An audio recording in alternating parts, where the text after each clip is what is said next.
abalabi baffe aba Experience TV amanya n'eddoboozi lindawo Zarango omubwati ku Experience TV twongera obbaaniriza na leero ku channel yaffe eno ya Experience TV nti experience eno tutambulira mu bulamu bw'abantu.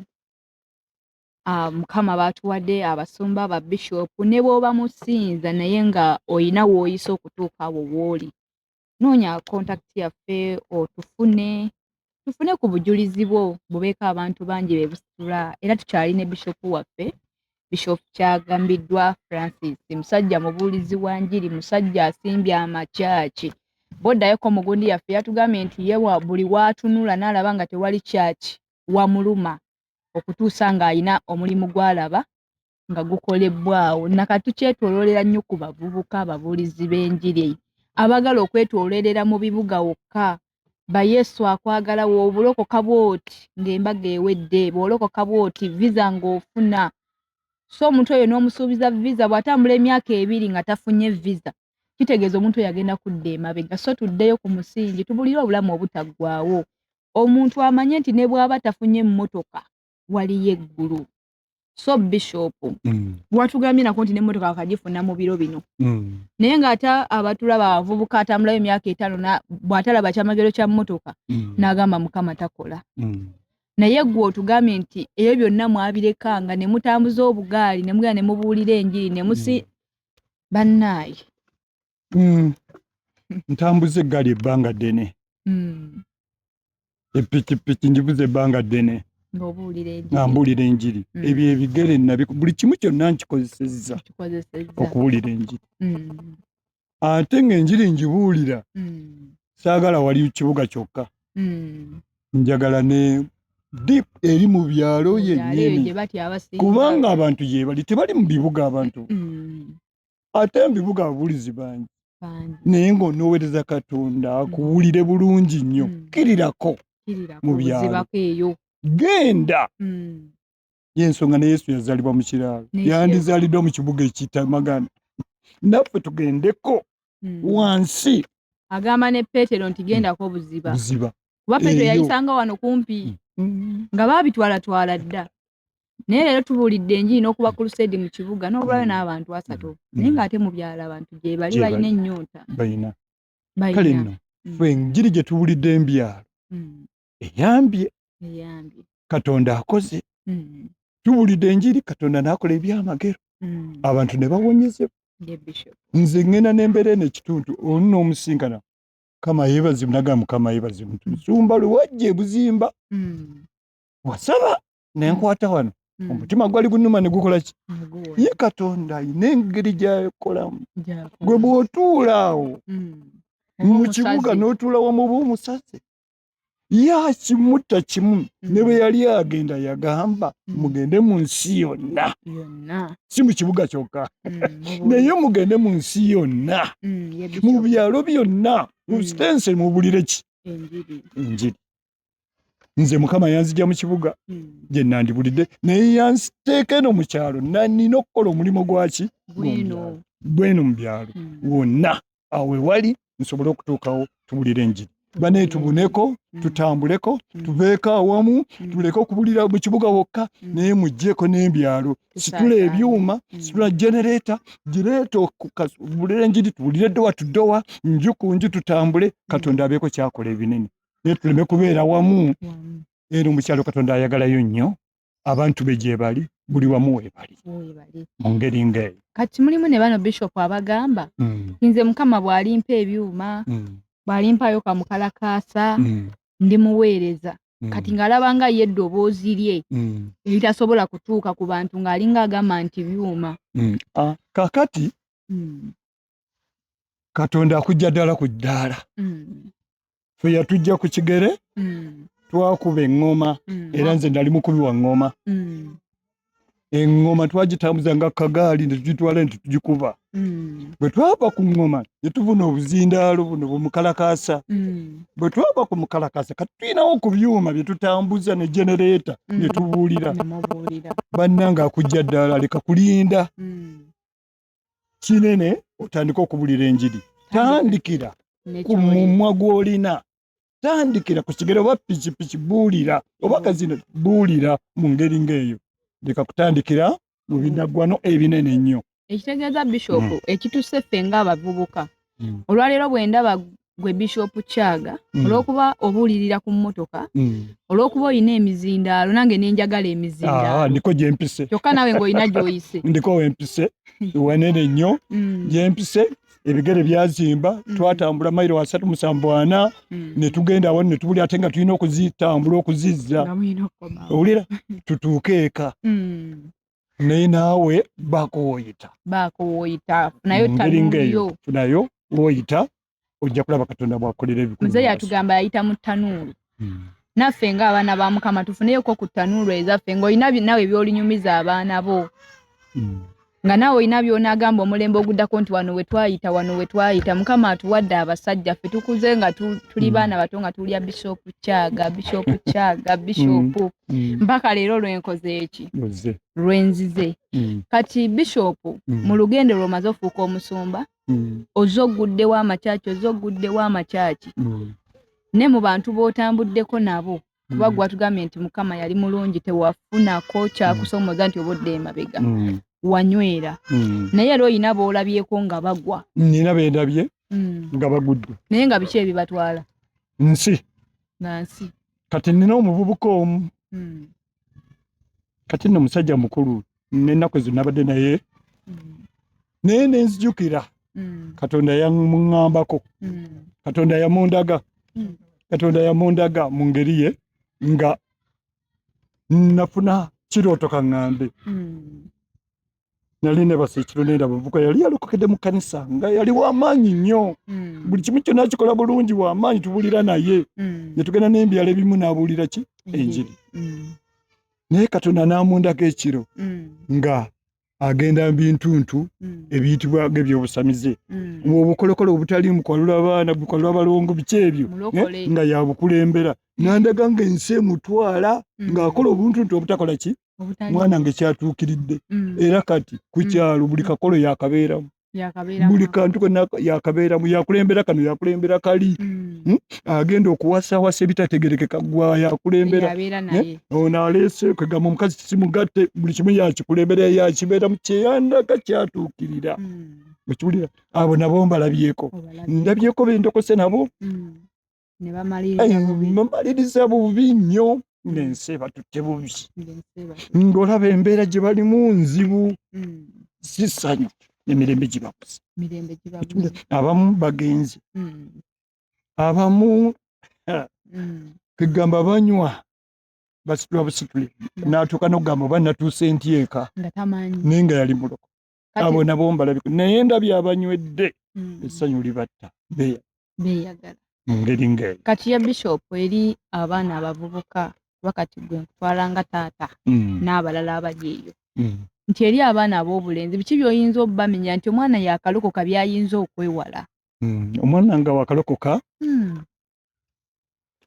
kimu kyokka kyoyo Katonda ekiyinza okuyamba beera nnyo awali wakiri omusumba beera nnyo awali abakkiriza bolaba abanywedde beera mu kyaki kuŋŋaana beera mu kuŋŋaana beera mu kigambo waliwo ku lwokusatu kuŋŋaana beerayo waliwo ekigenda maaso ku kyaki beerayo waliwo ekikolebwa ku kyaki beerayo okitegeera kigenda kutaasa n'okuyamba kuŋŋaana saba owulira jangu eri banno teweewala buli lwogayalamu okuŋŋaana waliwo ekikutwala setaani ye buli kaseera bw'ati amalamu ekiyitibwa amaanyi naye kuŋŋaana beera mu banno jangu sinza nnaku beerawo kijja kutaasa buli lunaku olw'okuŋŋaana kijja kutaasa wuliriza kijja kuyamba kikuyambira ddala okunywera naye bw'oneewalaawala kijja kuviiramu okudda emabega naddala g'omuvubuka okyatambula ate gye wali gy'okyadda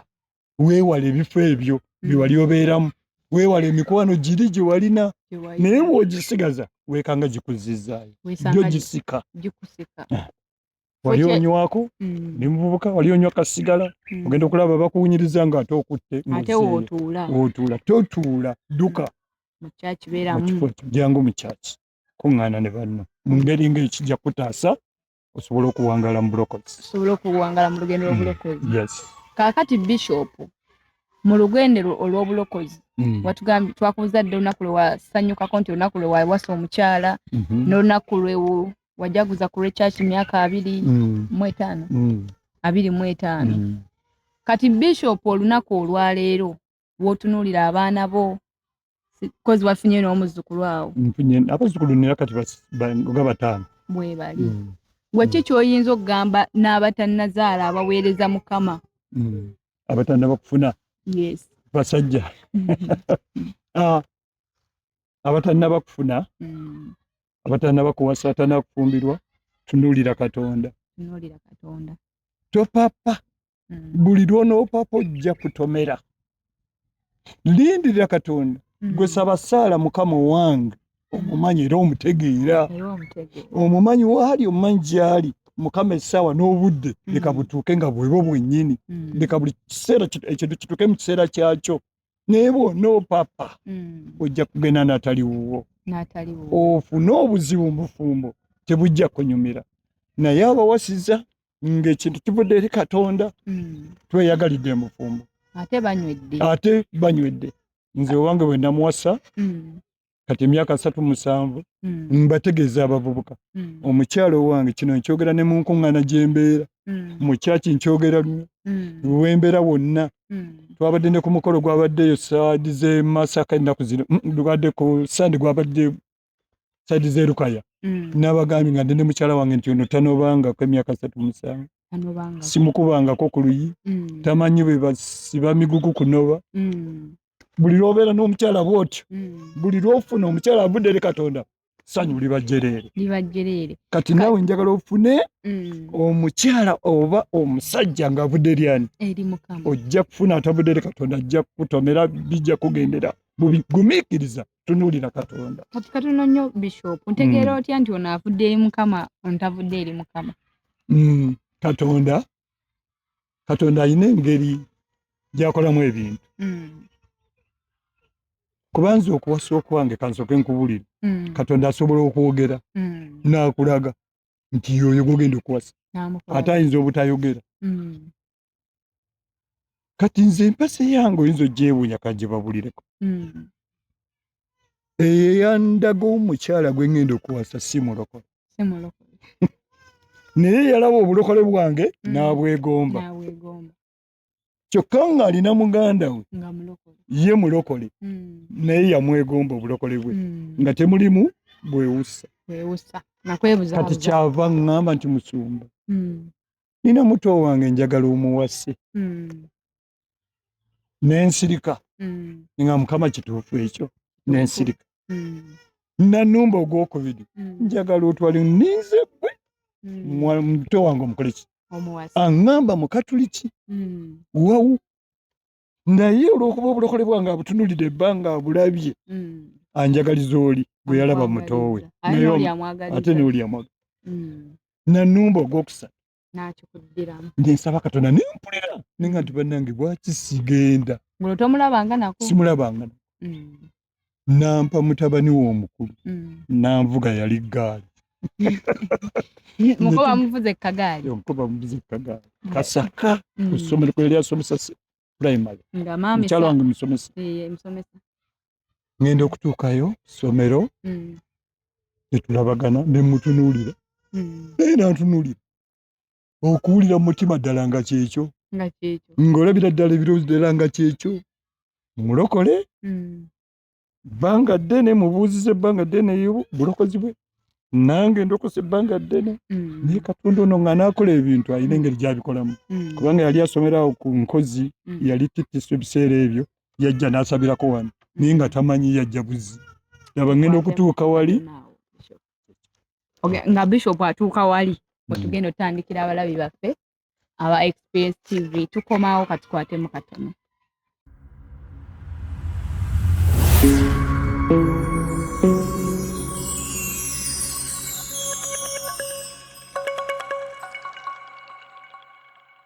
Bishop nga ogenza okulaba omukyala bakutwalidde kagaali otugambye otuukayo omutima gwo ne gusanyuka tugende maaso Bishop. Bwe natuuka omutima gwange gwasanyuka. Ne mpulira essanyu. Ne mmulabako nga y'oyo.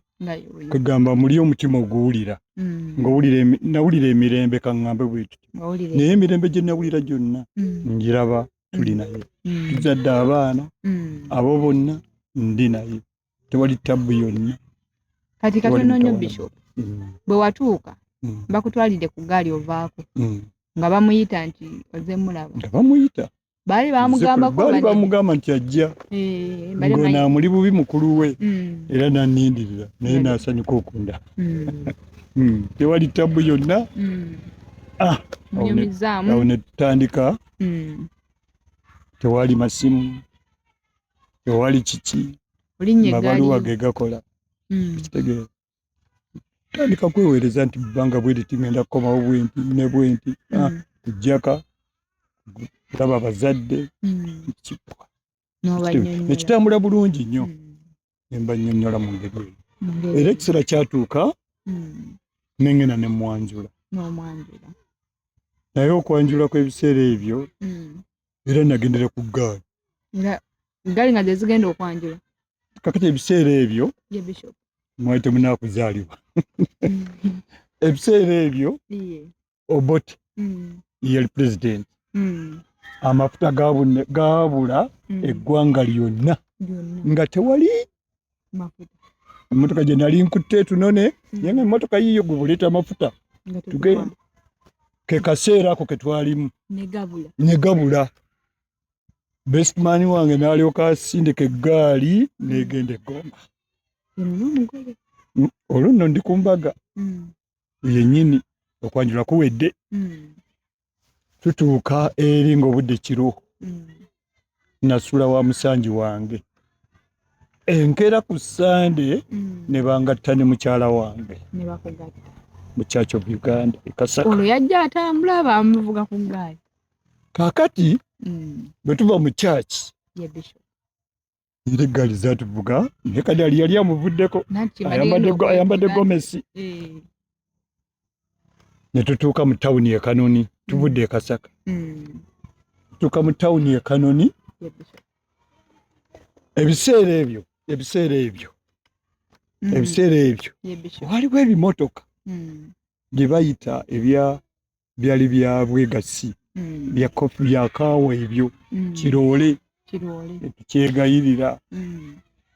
Ekimotoka ne kituteeka mu maaso. Tekitumanyi tuli bagole. Tutuuka Mbulo kitujjamu ne kikwata sayidi eri ate ffe tukwata eno ne tuviiramu Mbulo. Waliwo akamotoka kalina ku mafuta kali ka Fiat kali awo ne tukegayirira ne katukkiriza okutuleeta. Kategedde muli bagole. Kategeera kati mukyala wange ne bamuwa ono metro namwambaza ate buto gawuni. Olwo Katonda omulamu. Olwo embaga eyange yali ennaku esatu akasiki. Embaga yennyini sajja banninda kulomwaga tebandaba ku Sande lwe bandabako netuuka ku Sande. Katono nnyo Bishop. Bategese olw'Essande. Sande banninze era balinda abagole. Saturday bafumba. Ne kusali ne baddamu ne bafumba. Yaliwo entono baagirya twafumba. Mwavumba naye mukyala n'omufuna. Mukyala ne muleeta n'avaamu ate embaga nedda muki bupya ekiwule. Naye ebyo byonna twayitamu kukkiriza Katonda, kwagala Katonda bye twayitamu. Bishop ennaku zino ffe tuziyita reception. Kati eyammwe yali etya mu biro ebyo? Ebiro ebyo anti biberenge byali bikola bulungi ebitulise. Byali bikola ekidaala ekyaki omubisi guno ogubisogole amenvu ge bagize kusobola mubisi gwe banyiga gwe gukola ebyokunywa. Olwo ekidaala kye kino ekidaala ekyabanga ekyebitooke miti bagumye ne bateekako ebisansa. Olwo ng'embaga ejja kukwata kati n'eŋŋoma nga zaasomye edda.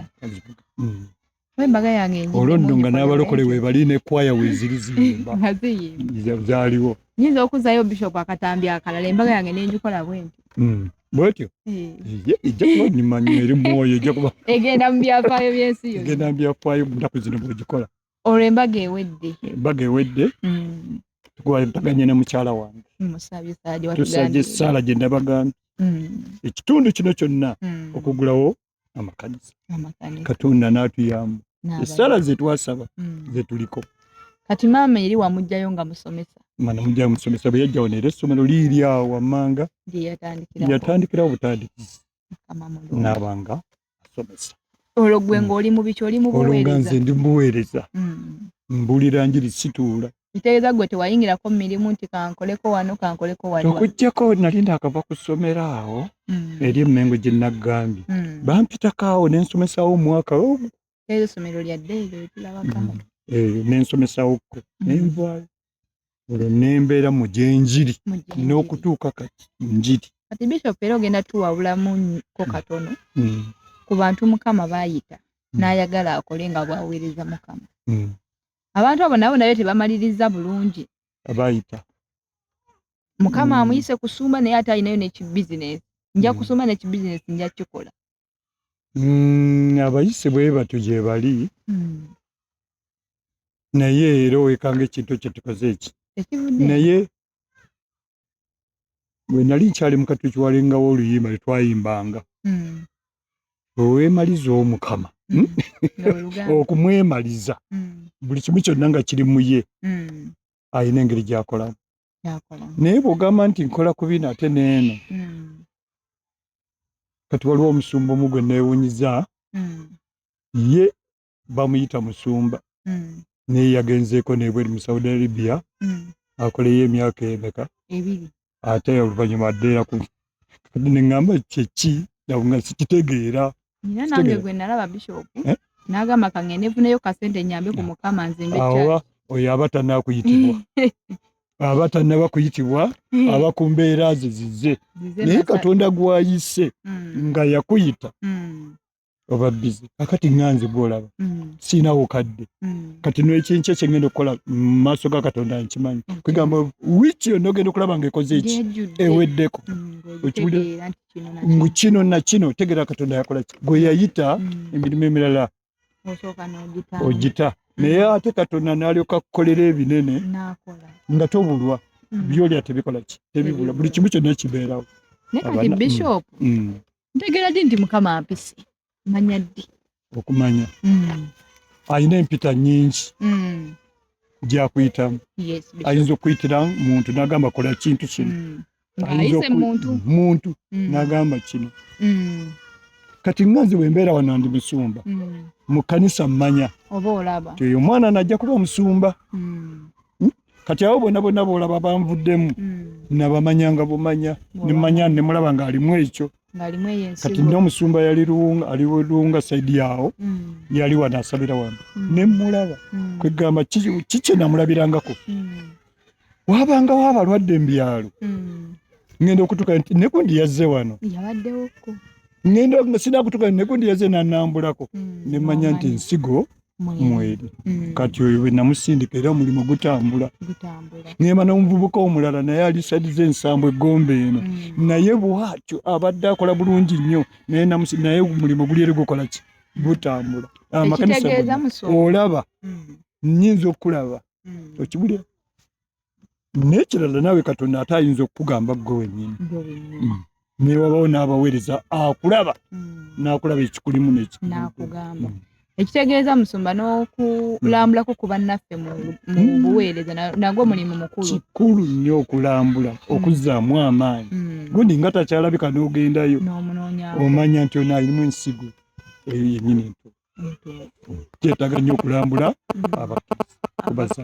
abakkiriza okubazzaamu amaanyi kikulu nnyo ekyo so kati musumba embaga ewedde nga bwetugambye nti mu bire bye yali yabiberenge gaali ewedde mweyongeddeyo mpaka nakati mutambudde ne maama mulabyeko sinamu giralungi naye nga mulabyeko eko eyo ngenda kweyongera omulaba n'omutegeera sebo myaka 35 nze fedde tunaba nakuzaalibwa nga mwe muyingira obufumbo obutukuvu Mukama tabakoze bubi Bishop.